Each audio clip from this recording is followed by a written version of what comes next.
Bonjour à tous et bienvenue dans notre nouvelle émission de Top Sport. À mes côtés, tout d'abord Bertrand Crasson, consultant chaque lundi pour nous. Bonjour Bertrand. Bonjour. Et en face de lui, Florent Malice, rédacteur en chef pour Wallfoot, et Julien Denoël, journaliste pour Sud Info et Le Soir. Bonjour messieurs. Bonjour François. Bonjour. Et on commence comme d'habitude avec l'homme du week-end en Pro League. Et on va commencer avec toi Bertrand. Qui est ton homme de cette 25e journée de Pro League ? Plusieurs, je trouve. Ouais. C'est vrai qu'on va parler, on va dire certainement d'Holberg aussi, parce que bon, qu'est-ce qui fait du bien à Anderlecht. Mais voilà, quand même pas mal de bons joueurs dans notre championnat. Et de temps en temps, il faut le souligner aussi. Hein.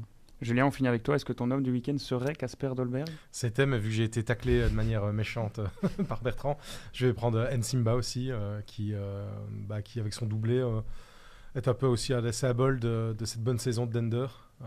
Donc je pense que c'est bien de les remettre en avant de temps en temps.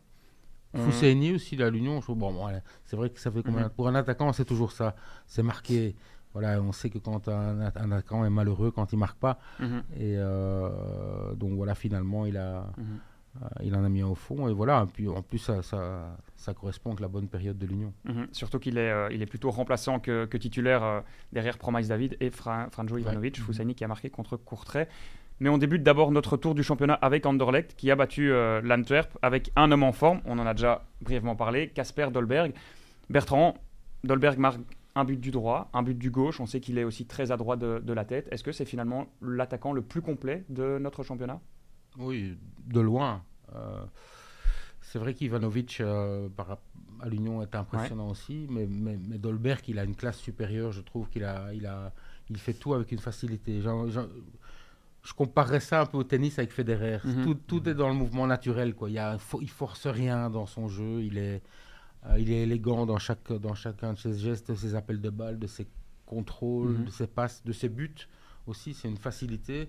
Il n'est jamais en souffrance non plus. Donc oui, un mois ou un peu plus même sans jouer, il revient et on voit tout de suite la différence.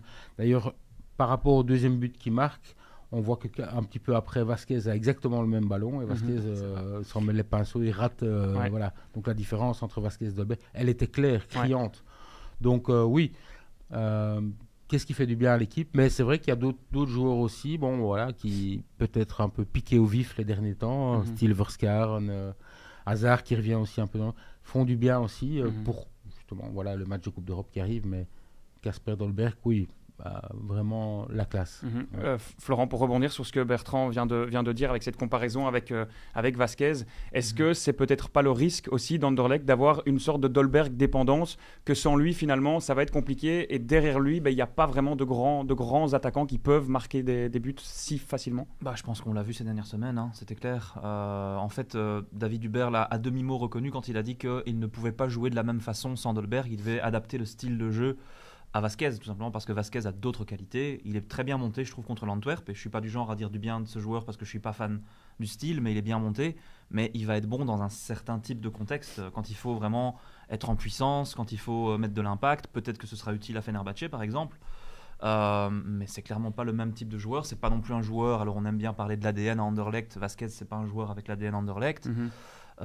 Et aussi le problème c'est que à partir du moment où vous avez un joueur comme Vasquez qui rate ses contrôles de balle, qui remet la balle à 10 mètres sur un mauvais contrôle, c'est plus compliqué pour un Stroikens et un Hazard de combiner en un temps avec, et ça complique le jeu de tout le monde, donc tout le monde doit s'adapter et il n'a pas forcément les joueurs pour jouer du football à la Vasquez, il a plutôt les joueurs pour jouer du football à la Dolberg. Donc oui, ça c'est le problème. Et Goto, pour ne pas parler que de Vasquez non plus, Goto c'est aussi le même genre de profil, c'est un joueur très grand, très solide, très physique, mais techniquement pas le plus fin. Il n'y a pas de profil technique sur le banc en pointe pour David Hubert, ça c'est clair. Julien, si on analyse un peu les statistiques de Dolberg en championnat, Dolberg a marqué 14 buts, mais 9 de ces 14 buts ont été marqués contre les 6 derniers du championnat, et il n'a marqué 0 but contre le top 3, Bruges, Genk et l'Union.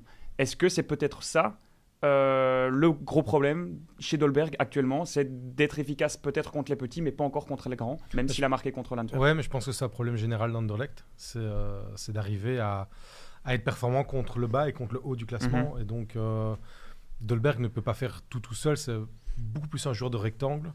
Et donc, si derrière, l'équipe se fait dominer, ne parvient pas à imposer son style de jeu contre les équipes du haut du classement, Dolberg va avoir du mal à avoir les ballons nécessaires pour marquer. Donc, c'est pas étonnant, ces statistiques-là, quoi. J'ai l'impression que c'est peut-être un petit peu ce qui le différencie de Franjo Ivanovic, qui va plus se créer des occasions tout seul. C'est ça. C'est peut-être la qualité que Ivanovic aurait par rapport à Dolberg, je trouve. Bertrand, en barrage d'Europa League, ce sera le Fenerbahçe de Mourinho. Pour Anderlecht, Fenerbahçe qui reste sur 12 matchs sans défaite, dont 9 victoires. Est-ce que Anderlecht a la qualité pour faire mal à cette équipe ?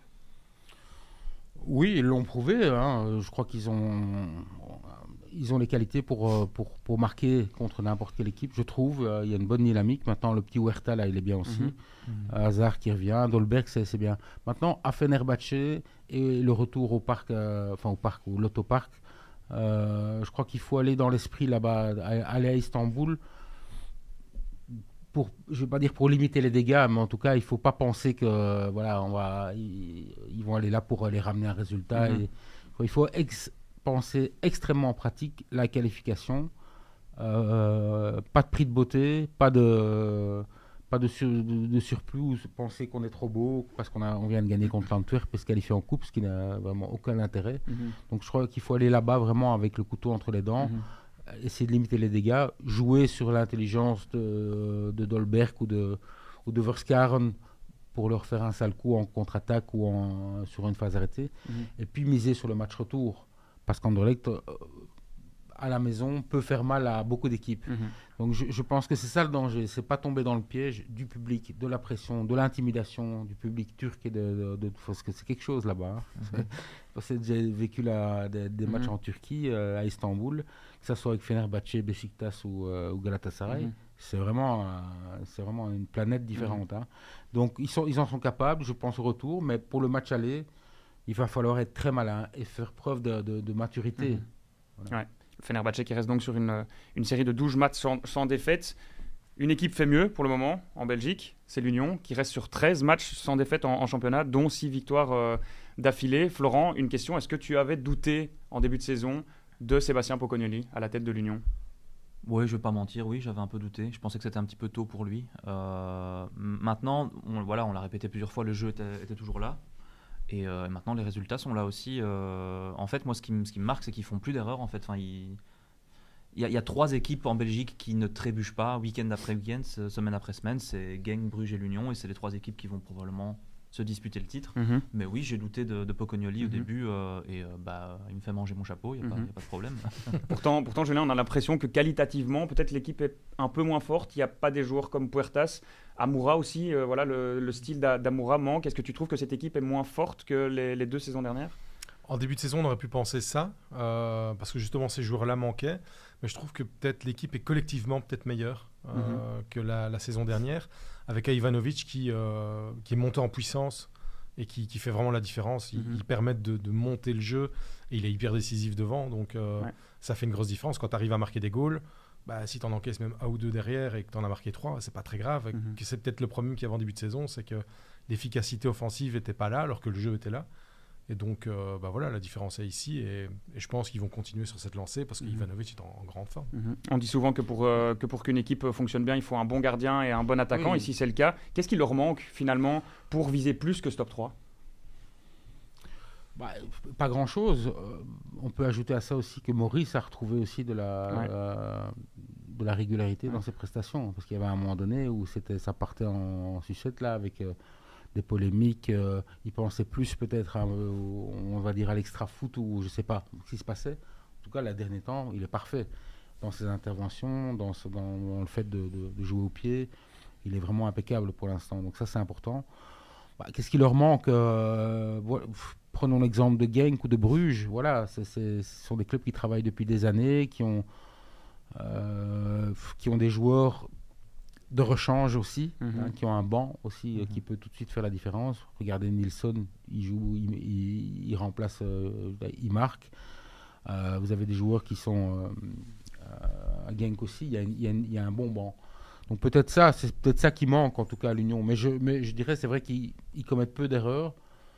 Moi, j'en ai vu une, c'est le plus petit joueur Raskin au Rangers, c'est un tout petit qui marque de la tête. Ça, c'est peut-être on peut leur reprocher, mais ça n'arrive qu'une fois. Ouais. Ça leur arrivera plus. Mais sinon, pour le reste, ils évoluent bien. Bravo Pocognoli, je trouve que qu'ils continuent comme ça. Et puis bon, voilà, rien n'est fait avant les playoffs. L'important, c'est qu'ils y soient, et ils y seront. Ouais, ils y seront. Ils sont peut-être dans une autre position maintenant. Ils sont plus les chasseurs que les chassés. Et en Europe, c'est l'Ajax Amsterdam en barrage d'Europa League. Florent, l'Ajax qui est en tête avec à égalité de points, mais avec un match en moins. Est-ce que là, on peut dire que pour l'Union, la marche est peut-être un peu trop haute? Ben non, moi je trouve pas. J'ai pas l'impression que on en a parlé. On sait pas l'Ajax des grandes années, c'est certain. Ils sont maintenant leaders, mais en fait, je vais être honnête, j'ai pas beaucoup suivi l'Eredivisie cette saison, mais ils ont quand même joué le maintien la saison passée ou presque, et maintenant voilà. Une partie, après ils sont remontés. Oui, d'accord, mais ils ont quand même été dans une très mauvaise situation, et maintenant les voilà leaders. Est-ce que le niveau du championnat est moindre peut-être en Eredivisie cette saison? Je sais pas dire, mais moi j'ai pas l'impression que l'Union doit. En fait, j'ai pas l'impression que quelques clubs belges que ce soit doit se dire que c'est pas possible contre un club néerlandais.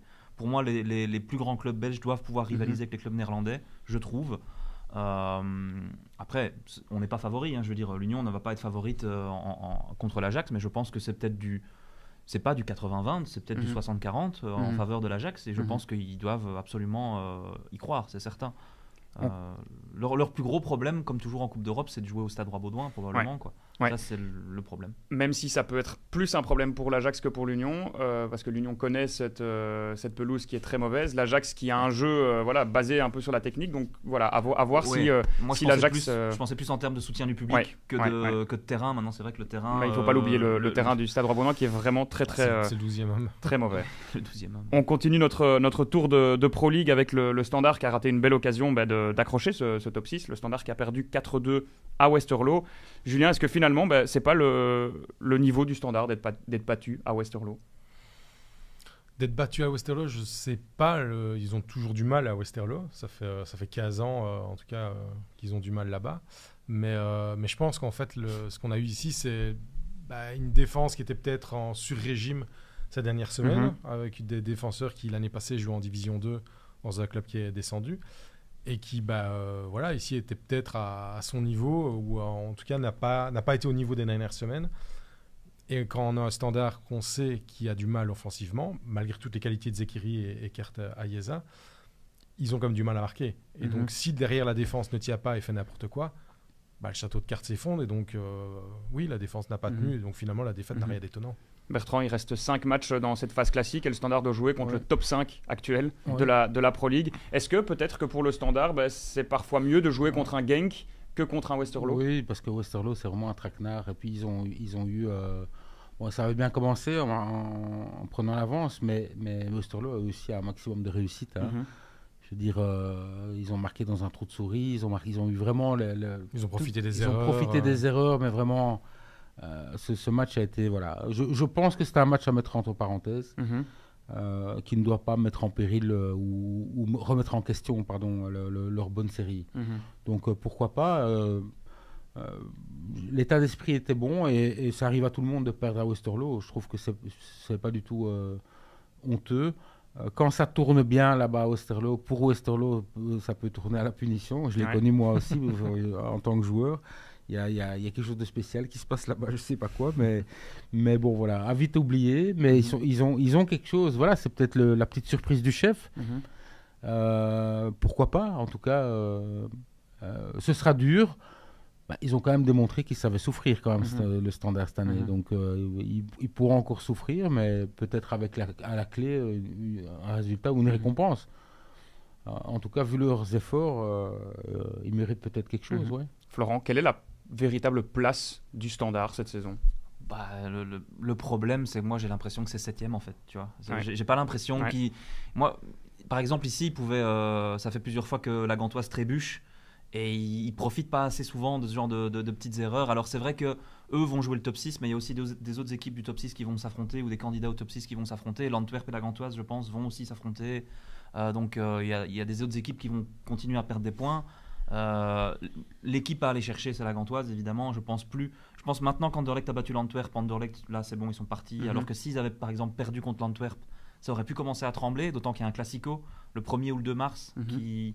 Imaginons que Anderlecht aille dans un Sclessin en feu le 2 mars et qu'il y ait 2 points d'écart entre les deux équipes, c'est l'enfer pour Anderlecht. Là, je pense que...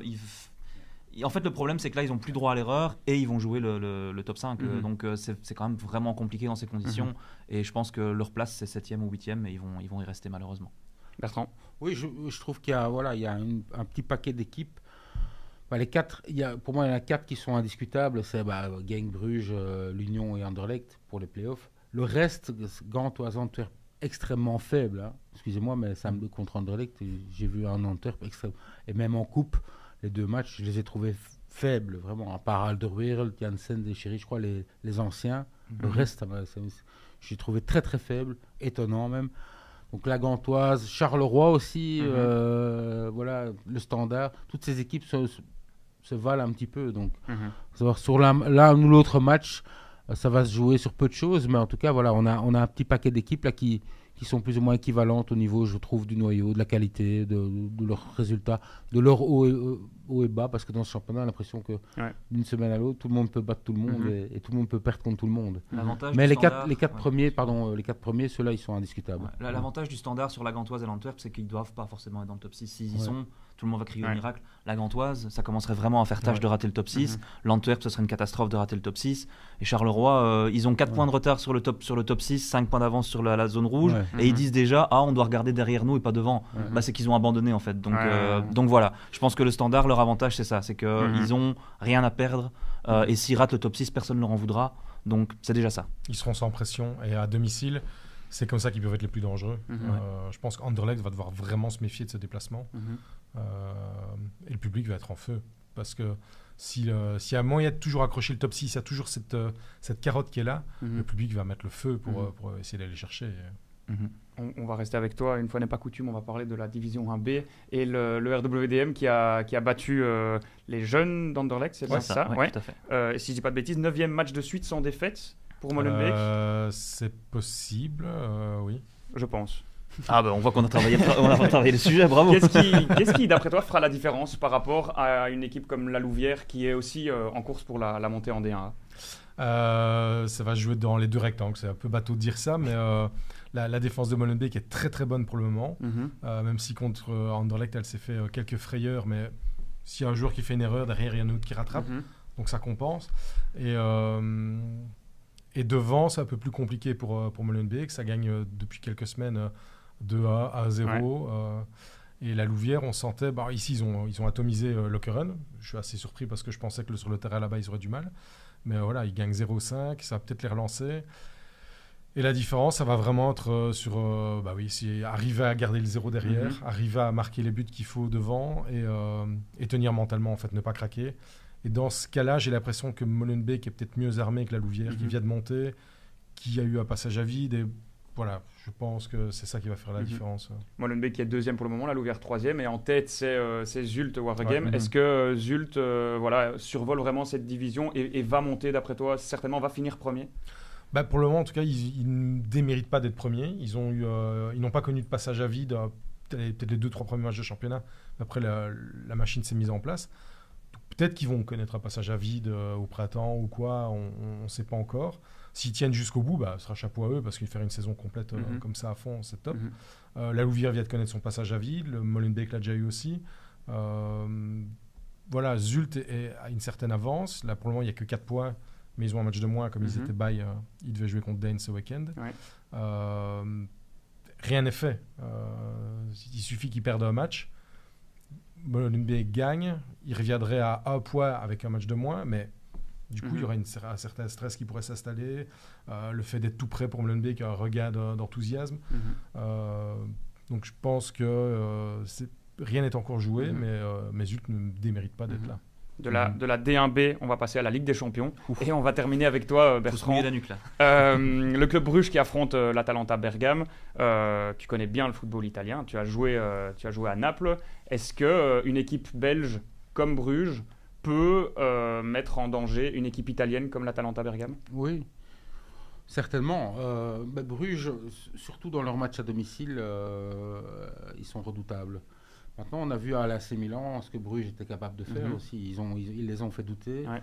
Donc maintenant, le football italien n'est peut-être plus aussi différent d'il y a une dizaine, une vingtaine d'années où c'est vrai qu'il y avait une culture de la défense, où c'était très compliqué. Il fallait vraiment aller chercher. On ne dépassait pas la moitié du terrain. On jouait sur sur des petits détails, l'intimidation, aller chercher des fautes. Mhm. Aujourd'hui, l'Atalanta, c'est quand même une équipe qui amène des buts. On l'a encore vu ce week-end. Ouais. Ils ont été vraiment incroyables aussi. Donc c'est plus vraiment la même chose non plus. Il y a une armada offensive à Bergame qui est vraiment impressionnante. Donc la défense de Bruges va être soumise à rude épreuve, ça c'est sûr. Mais ils sont capables aussi d'aller faire mal. On l'a vu, ils l'ont prouvé face à City aussi, du moins pendant un temps. Donc ils ont cette expérience maintenant pour pouvoir faire mal à l'Atalanta. Maintenant, dans les conditions actuelles, je les vois mal quand même aller rivaliser avec Bergame. Parce que Bergame, pour l'instant, est sur un nuage et avec De Ketelaar, avec Retegui, avec toute cette armada offensive, Lookman enfin, je veux dire, ils peuvent détruire n'importe quelle défense. Donc Bruges, à mon avis, comme un peu ça va être le cas pour Anderlecht, ils doivent aller limiter les dégâts à Bergame pour pouvoir compter sur une qualification. Merci à tous de nous avoir suivis et je vous donne rendez-vous la semaine prochaine pour une nouvelle émission de Top Sport.